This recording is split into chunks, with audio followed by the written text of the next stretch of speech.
ये अवैध निर्माण, ये जो जगह है मेरे पापा के नाम से है और इस जगह को हमने होम लोन से लेके बनाया हुआ है। अब बैंक में जितने भी डॉक्यूमेंट्स लगते हैं, लीगल डॉक्यूमेंट्स, वो सारे वहाँ पे बैंक पे जगह वो जमा है, तभी हमको वहाँ से होम लोन मिला है, तभी इसका निर्माण हो पाया है। ये कहीं से भी किसी भी प्रकार से अवैध नहीं है।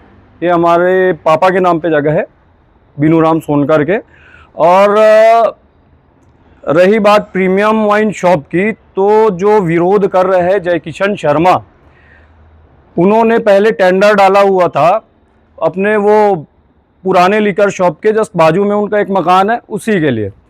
और कहीं ना कहीं उनके घर के पेपर पे जो त्रुटि थी, उस त्रुटि के कारण उनका टेंडर पास नहीं हो सका और साथ ही साथ मेरा भी टेंडर लगा हुआ था। तो मेरे सारे पेपर कंप्लीट थे, एनओसी वगैरह सारी चीज़ें, इवन ये मेरे मकान के सारे पेपर, नक्शा खसरा, B1 और भवन अनुज्ञा, वो कम्प्लीटली।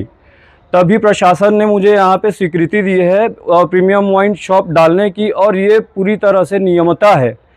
ये जो आरोप लग रहे हैं अतिक्रमित जगह पे, तो वो जाके एक बार मेरे पेपर, मेरे मकान के पेपर को देख ले, मैं दिखा दूंगा क्या है क्या नहीं है, सारी चीज़ें स्पष्ट हो जाएंगी। और ये जो प्रीमियम शॉप के लिए विरोध हो रहा है, वो जन विरोध नहीं है, वो व्यक्तिगत विरोध है, ईर्ष्या की भावना से किया गया द्वेषपूर्ण विरोध है। तो और यहाँ पे जितनी भी महिलाएं विरोध पे आई थी, वो सिर्फ एक ही परिवार की थी, और बाकी जो आए थे उनको पैसा देके बुलाया गया था और इस मोहल्ले की नहीं थी।